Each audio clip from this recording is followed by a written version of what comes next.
Hello viewers, I Ritu welcome you on my YouTube channel. आज मैं बात करूंगी एक बहुत ही कॉमन विंटर प्लांट के बारे में जो कि है क्रिजेंथेमम या गुलदाउदी।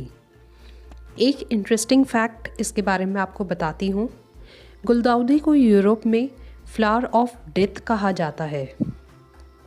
इसलिए नहीं कि लोग मरते हैं इससे, फ्लावर्स कब्र को सजाने के काम आते हैं और यूएस में इसको क्वीन ऑफ फॉल फ्लावर्स कहा जाता है। इसकी कई वैरायटीज़ आती हैं, कुछ में बड़े फ्लावर्स आते हैं तो कुछ में छोटे छोटे, जिनको हम मम्स भी कहते हैं।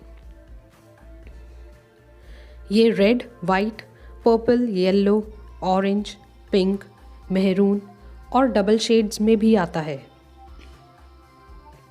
हाइब्रिड वैरायटीज़ में तो इसके बहुत ही प्यारे कलर्स आते हैं।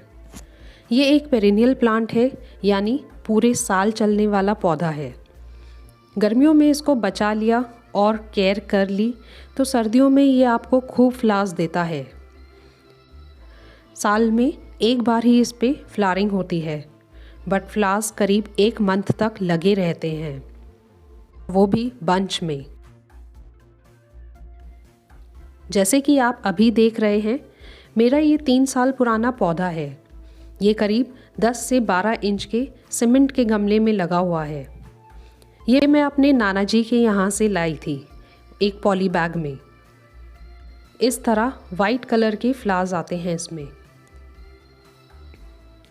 देखिए अभी कितनी सारी कलियाँ बनी हुई हैं। दूसरा, ये भी मैं अपने नाना जी से ही लाई हूँ।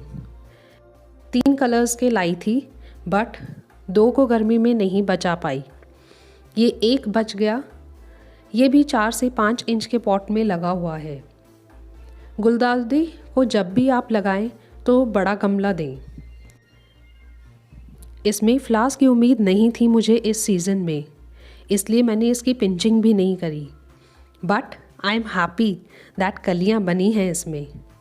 शायद ये येलो कलर में है। पिंचिंग बहुत ही इम्पॉर्टेंट होती है गुलदाउदी में, नहीं तो इस तरह से लंबी स्टेम्स होती हैं जिनको आपको सपोर्ट देना पड़ता है। सपोर्ट मैंने दूसरे वाले में भी दिया हुआ है। ये देखिए, इसको मैंने बांधा हुआ है इस तरह से, देखिए, नहीं तो ये इस तरह से इसकी डालियां लटकने लगती हैं। ये अभी मैंने नहीं बांधा ताकि आपको दिखा सकूं। इसको भी बांध दूंगी तो देखिए इस तरह से ये पूरा बंच बन जाएगा फ्लावर्स का। दूसरा, डालियों पे इस तरह नीचे से पत्ते पीले होकर ब्राउन होने लगते हैं। इनको भी टाइम टू टाइम हमको हटा देना चाहिए, नहीं तो इन पे फंगस बनने लगता है और एयर भी अच्छे से पास नहीं हो पाती। मैंने अभी इन पे नीम ऑयल स्प्रे करा है, इसीलिए आपको पत्तियां गीली दिख रही होंगी। इसमें भी देखिए दिख रही है ना ब्राउन लीव्स। इनको भी मैं हटा देती हूँ।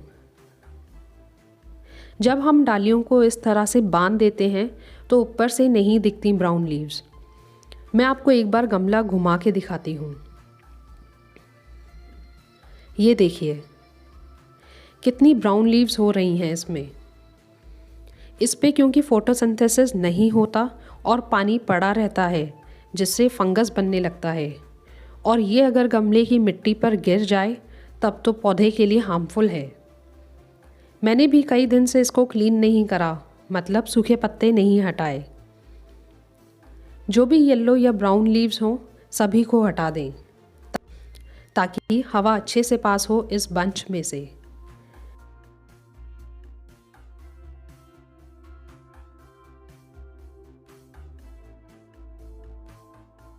ये देखिए पूरा साफ कर दिया है और कितने पत्ते निकाल दिए हैं।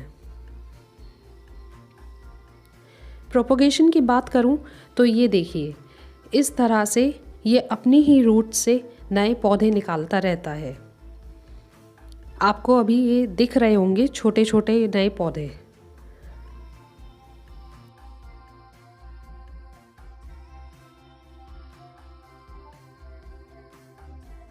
ये देखिए यहाँ पे भी 2-3 निकल रहे हैं।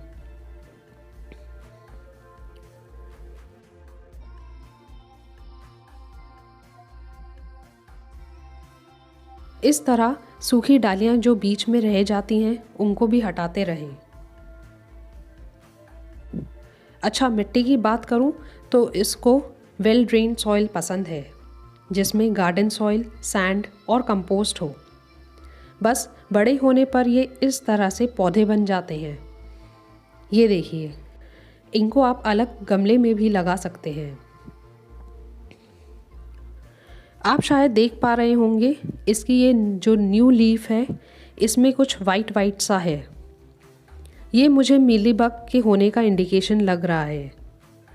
ये देखिए, ये एक डाली पर भी बैठा हुआ है मीलीबग। इसको मैं कॉटन से हटा दूंगी। मैं इस लीफ को हटा ही दूंगी यहाँ से, बाकी की किसी और लीफ पे नहीं है, इसीलिए जो एक ही पत्ती पर लगा हुआ है मैं उसी को हटा देती हूँ। यहाँ से साइड से न्यू शूट्स निकल आएंगी।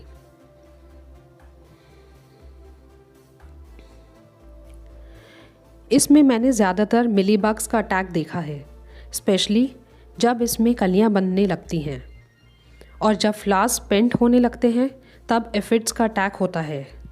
इस तरह से फ्लावर के पीछे पनपते हैं ये ब्लैक कलर में। उस वक्त क्योंकि फ्लावर्स पेंट होने लगते हैं तो उनको हटा देना चाहिए, क्योंकि ये फिर पूरे प्लांट में फैल जाते हैं और आसपास के प्लांट्स में भी लग सकते हैं। जैसा कि मैंने पहले ही कहा, पिंचिंग बहुत इम्पॉर्टेंट है इस प्लांट में।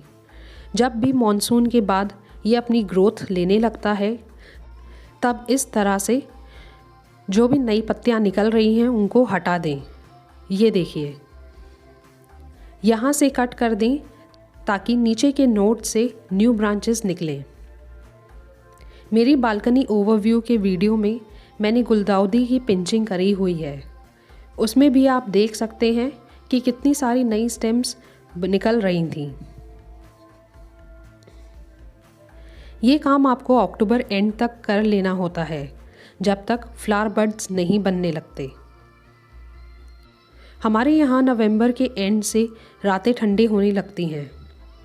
मैंने ये लास्ट अक्टूबर तक पिंचिंग करी थी। एक बार फ्लावर बड्स बनने लग जाएं तब आपको कुछ नहीं करना होता। ये डिपेंड करता है आपकी लोकेशन पे कि आप कहाँ रहते हैं और कैसा मौसम रहता है वहाँ। ये देखिए, यहाँ से पिंचिंग करी थी और साइड से न्यू ब्रांचेस निकल आई हैं और सब पे 3 से 4 बड्स बने हुए हैं। ये देखिए,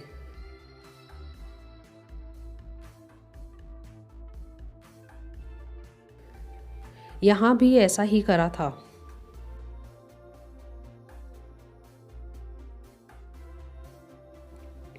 और इधर भी इस तरह जितनी न्यू ब्रांचेस होंगी उतनी ही ज़्यादा फ्लावरिंग होगी।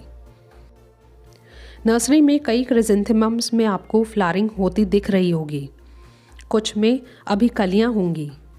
तो ये वैरायटी टू वैरायटी डिपेंड करता है, कुछ में फ्लावर्स जल्दी आते हैं तो कुछ में लेट। आप भी जब नर्सरी से पौधा लाएं तो ऐसा लाएं जिसमें फ्लावरिंग स्टार्ट हुई हो। सारे फ्लावर्स खिले हों जिसमें ऐसा पौधा ना लाएं, क्योंकि जैसा कि मैंने पहले ही कहा, एक बार ही अच्छे से फ्लावरिंग करता है ये। सेकेंड फ्लावरिंग में हो सकता है साइज़ छोटा हो फ्लावर का और ज़्यादा फ्लावर्स भी ना आए, या हो सकता है फ्लावरिंग हो ही ना दोबारा।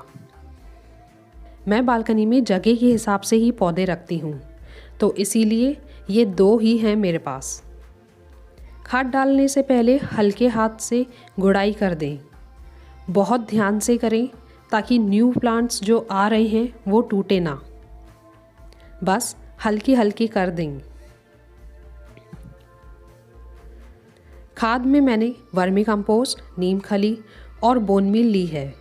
इसके अलावा आप सीवीड या चाय की पत्ती, ऑरेंज पील, बनाना पील ये सब भी डाल सकते हैं।